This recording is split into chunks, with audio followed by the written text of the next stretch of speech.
പുതുതായി ക്ലാസ്സിലേക്ക് വന്ന കുട്ടിയെ എല്ലാവരും മിഴിച്ചു നോക്കി.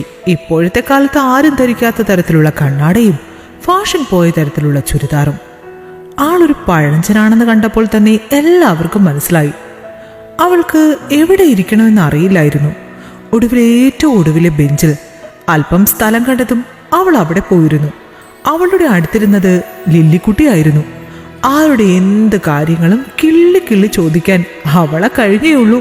ആ ക്ലാസ്സിൽ മറ്റാരും അങ്ങനെ ചോദിച്ചറിയുന്നത് എല്ലാവരുടെയും അടുത്ത് കൊണ്ടുപോയി പറയാനും അവൾ മടി കാണിക്കാറില്ല. ഇത്തവണ അവളുടെ കണ്ണുകൾ തിളങ്ങിയത് പുതുതായി വന്ന കുട്ടിയെ കണ്ടിട്ടാണ്. അതെ, പേരെന്താ? അവിടെ വന്നിരിക്കുന്നതിനിടയിൽ അവൾ ചോദിച്ചു.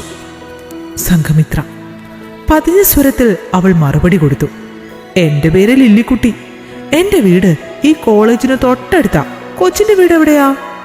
അവിടെ ടീച്ചർ ക്ലാസ് എടുക്കുന്നുണ്ട് എന്ന് പോലും നോക്കാതെ ലില്ലിക്കുട്ടി ചോദിച്ചു. സേലം എന്ന് തിരിച്ച് മറുപടി പറഞ്ഞതും ലില്ലിക്കുട്ടിക്ക് മനസ്സിലായിരുന്നു അവൾ ഇവിടുത്തുകാരിയല്ല എന്ന്. സേലമോ? അതെവിടാ? തമിഴ്നാട്ടിൽ. ഓ, അതെന്താ തമിഴ്നാട്ടിൽ വേറെ കോളേജൊന്നുമില്ലേ ഇത്ര ദൂരം വന്ന് പഠിക്കാൻ എന്ന് ചോദിച്ചപ്പോൾ അവൾ ശബ്ദം താഴ്ത്തി പറഞ്ഞിരുന്നു, എന്റെ മാമയ്ക്ക് ഇവിടെയാണ് ജോലി എന്ന്. മാമയോ? അപ്പൊ കുട്ടിക്ക് അച്ഛനും അമ്മയൊന്നുമില്ലേ? അച്ഛനില്ല, അമ്മയുണ്ട്. നാട്ടിൽ. ഇവിടെ മാമ എന്നുവെച്ചാ എൻ്റെ ഹസ്ബൻഡാണ്. ഇവിടെയാണ് ജോലി. അപ്പോൾ കുറച്ചു കാലമായി ഇങ്ങോട്ട് വന്നിട്ട്. അവൾ പറഞ്ഞത് കേട്ട് കിളി പോയിരുന്നു ലില്ലിക്കുട്ടി. അപ്പോഴേക്കും ടീച്ചറുടെ വക ശകാരം കേട്ടിരുന്നു. വെറുതെ വർത്തമാനം പറഞ്ഞ് ഇരിക്കുന്നതിന്. ടീച്ചർ ക്ലാസ്സിൽ നിന്നും പുറത്തേക്ക് ഇറങ്ങുന്നതിന് മുന്നേ കിട്ടിയ വാർത്ത അവിടെ എല്ലാം പരത്തിയിരുന്നു ലില്ലിക്കുട്ടി. അതിനുശേഷം പിന്നെ ഒന്നുകൂടി എല്ലാവരും ഒരു വിചിത്ര ജീവിയെ കാണുന്നത് പോലെ പുതിയ കുട്ടിയെ കാണാൻ തുടങ്ങി. ഈ മാമാന്ന് വെച്ചാൽ അമ്മയുടെ അനിയൻ. ഞങ്ങളുടെ നാട്ടിലൊക്കെ അമ്മയുടെ അനിയനെയാണ് വിവാഹം കഴിക്കുക. എല്ലാവരും ഇല്ല, എങ്കിലും ചില സമുദായങ്ങളുടെ ഇടയിൽ അങ്ങനെ ഒരു ആചാരം ഇപ്പോഴും നിലവിലുണ്ട്. സ്വത്തുക്കളൊന്നും പുറത്തേക്ക് പോകാതിരിക്കാൻ എന്നാണ് പറയുന്നത്. വലിയ എന്തോ കാര്യം കേട്ട മാതിരി കുട്ടികളെല്ലാം പരസ്പരം നോക്കുന്നുണ്ടായിരുന്നു. അവരെ സംബന്ധിച്ചിടത്തോളം ഇതെല്ലാം അവരുടെ യുക്തിക്കും അപ്പുറത്തുള്ള കാര്യങ്ങളായിരുന്നു. അതുകൊണ്ട് തന്നെ കിള്ളി ചോദിക്കാൻ ലില്ലിക്കുട്ടിയെ അവർ പ്രോത്സാഹിപ്പിച്ചു.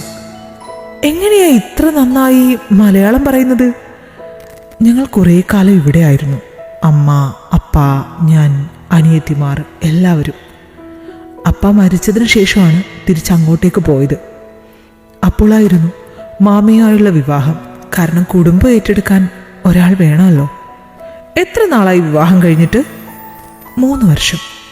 3 വർഷമോ? അപ്പോൾ എന്നായിരുന്നു നിന്റെ കല്യാണം? ഇതിപ്പോ ഡിഗ്രി ഫസ്റ്റ് ഇയർ അല്ലേ? ഇപ്പൊ തന്നെ ഞങ്ങൾക്ക് ആർക്കും കല്യാണ പ്രായമായിട്ടില്ല. അപ്പൊ 3 വർഷം മുന്നേ എന്നൊക്കെ പറയുമ്പോൾ എൻ്റെ 10ാം ക്ലാസ് കഴിഞ്ഞ ഉടനെ ആയിരുന്നു കല്യാണം. അപ്പോഴേക്കും ടീച്ചർ ക്ലാസ്സിൽ വന്നതുകൊണ്ട് എല്ലാവരും എഴുന്നേറ്റ് മാറി. വൈകിട്ടൊരു MITയുടെ മുകളിൽ അവളുടെ മാമൻ വന്ന് നിൽക്കുന്നുണ്ടായിരുന്നു. കോളേജിൽ നിന്ന് അവളെ കൊണ്ടുപോകാൻ. ഒരു 10-40 വയസ്സ് തോന്നിക്കുന്ന ഒരാൾ. ഇതാണ് എൻ്റെ മാമൻ മുരുകൻ എന്ന് സന്തോഷത്തോടെ അവൾ എല്ലാവർക്കുമായി ഭർത്താവിനെ പരിചയപ്പെടുത്തിയിരുന്നു.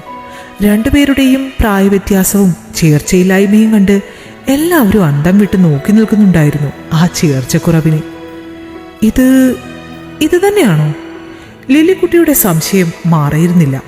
അപ്പോഴേക്കും അവളുടെ മാമയുടെ മുഖം മങ്ങുന്നതും വേഗം അവളെയും വിളിച്ച് തിരിച്ചു പോകുന്നതും അവർ കണ്ടിരുന്നു. ഞാൻ പറഞ്ഞില്ലേ മാ, വരില്ലാന്ന്. പിന്നെ എന്തിനാ വാശി? ഇപ്പൊ പാര്, അവരൊക്കെ വെറുതെ. സങ്കടത്തോടെ മാമ അത് പറയുമ്പോൾ പിന്നിലിരുന്ന് മാമയുടെ വയറിൽ ചുറ്റിപ്പിടിച്ചിരുന്നു സംഘമിത്ര. ആരെന്നാ വേണ പറയട്ടും, മാമ എന്നെ മട്ടും നോക്കിയാ മതി. എനക്ക് ഉന്നെ ரொம்ப പിടിക്കും, നീ എന്നെ ഉയിര് എന്ന് അവൾ പറഞ്ഞപ്പോൾ ചെറിയൊരു ചിരി അയാളുടെ മുഖത്തും എത്തിയിരുന്നു. ഓർക്കുകയായിരുന്നു സംഘമിത്ര ആ ഒരാളുടെ ഭാര്യ ആയതുവരെയുള്ള പ്രയാണം. അച്ഛൻ മരിച്ചതിനു ശേഷം 4 പെൺകുട്ടികളെയും കൊണ്ട് അമ്മ സ്വന്തം ഊരിലേക്ക് തന്നെ പോന്നു. എന്ത് വേണമെന്ന് പോലും അറിയില്ല പാട്ടി. അമ്മയുടെ അമ്മയാണ്. തീരുമാനമെടുത്തത് മാമയെക്കൊണ്ട് എന്നെ വിവാഹം കഴിപ്പിക്കാമെന്ന്. വിവാഹം വേണ്ട എന്ന് പറഞ്ഞ് സ്വന്തം കാര്യവും നോക്കി നടക്കുന്നയാളെ ഒരു കുടുംബനാഥനാക്കാനുള്ള തിരക്കും ആ തീരുമാനത്തിന് പിന്നിലുണ്ടായിരുന്നു. പാട്ടിയുടെ ഈ തീരുമാനം അറിഞ്ഞപ്പോൾ ആദ്യം എതിർത്തത് മാമ തന്നെയായിരുന്നു, ഒപ്പം താനും. പക്ഷേ അമ്മയും അതിന് സപ്പോർട്ട് നിന്നപ്പോൾ പിന്നെ വേറെ മാർഗമില്ലായിരുന്നു. എന്ത് വേണമെന്ന് പോലും അറിയാതെ തളർന്നുപോയി.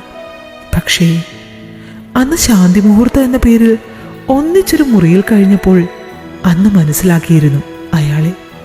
ഭയമായിരുന്നു. അരികിൽ വന്ന് മെല്ലെ പറഞ്ഞു, നീ നന്നായി പഠിക്കുമെന്ന് നിനക്ക് തെരിയും. ഇപ്പൊ നീ പഠിക്ക്. മറ്റുള്ളവരുടെ മുന്നിൽ മട്ടുംതാ നമ്മ ഹസ്ബൻഡ് വൈഫ്, ഇങ്ക റൂമുക്കുള്ള ഫ്രണ്ട്സ്, ശരിയാ? ആൾ അങ്ങനെ പറഞ്ഞപ്പോൾ നിറഞ്ഞ മിഴികൾ വിടർത്തി നോക്കിയിരുന്നു. ശരിക്കും അതുപോലെ തന്നെയായിരുന്നു പിന്നീട് ജീവിതം. അച്ഛൻ്റെ ജോലി ഏറ്റെടുത്ത് മാമൻ നാട്ടിലേക്ക് വന്നു, കൂടെ ഞാനും. ഇവിടെയാണ് +1 +2 ചെയ്തത്. അത് കഴിഞ്ഞ് കോളേജിൽ അഡ്മിഷൻ മേടിച്ചു തന്നു. എൻ്റെ കാര്യം മാത്രമല്ല, എൻ്റെ കുടുംബത്തിൻ്റെ എല്ലാ കാര്യങ്ങളും അദ്ദേഹം ഏറ്റെടുത്തു. വിവാഹം കഴിഞ്ഞെന്ന് ആരോടും പറയണ്ട എന്ന് മാമൻ്റെ താക്കീതായിരുന്നു. പഠിപ്പില്ലാത്ത, ഭംഗിയില്ലാത്ത, പ്രായത്തിന് ഒരുപാട് വ്യത്യാസമുള്ള ആളാണ് ഭർത്താവ് എന്നറിഞ്ഞിട്ടുണ്ടെങ്കിൽ എന്നെ കൂടി എല്ലാവരും ചേർന്ന് കളിയാക്കും. കുട്ടികളുടെ ഇടയിൽ ഒരു വിലയുണ്ടാകില്ല, ഒരു കോമാളിയായി പോകും എന്നൊക്കെയായിരുന്നു മാമയ്ക്ക് പേടി. പക്ഷെ പറഞ്ഞു, ആ ഒരാളുടെ പേരിൽ എന്ത് തന്നെ അനുഭവിക്കേണ്ടി വന്നാലും എനിക്കിപ്പോൾ സന്തോഷം മാത്രമേ ഉള്ളൂ. കാരണം എനിക്കറിയാം ആ മനസ്സിൽ എനിക്കുള്ള സ്ഥാനം.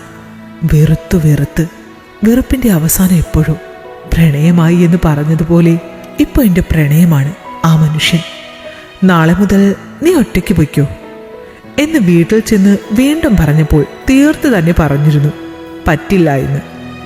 എനിക്കെൻ്റെ ഭർത്താവ് ആരാണെന്ന് മറ്റുള്ളവരെ അറിയിക്കുന്നതിൽ അഭിമാനമേ ഉള്ളൂ. എത്രയോ യോഗ്യരെ വിവാഹം കഴിച്ച ഹതഭാഗ്യങ്ങളുണ്ട്. കൂട്ടിലിട്ട പോലെ കഴിയേണ്ടി വരുന്നവർ. അതിൽ നിന്ന് തീർത്തും വ്യത്യസ്തമാണ് എൻ്റെ ജീവിതം. എനിക്കെല്ലാ സ്വാതന്ത്ര്യവും മാമ തരുന്നുണ്ട്. ചിന്തിക്കാൻ, പ്രവർത്തിക്കാൻ.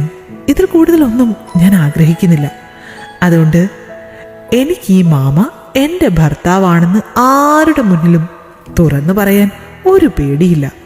ഒരുപാട് ഇഷ്ടമാണ് എന്ന് പറഞ്ഞപ്പോഴേക്കും ആ മിഴികൾ നനഞ്ഞു. ഒന്നരികിൽ ചെന്നപ്പോഴേക്ക് ചേർത്ത് പിടിച്ചിരുന്നു.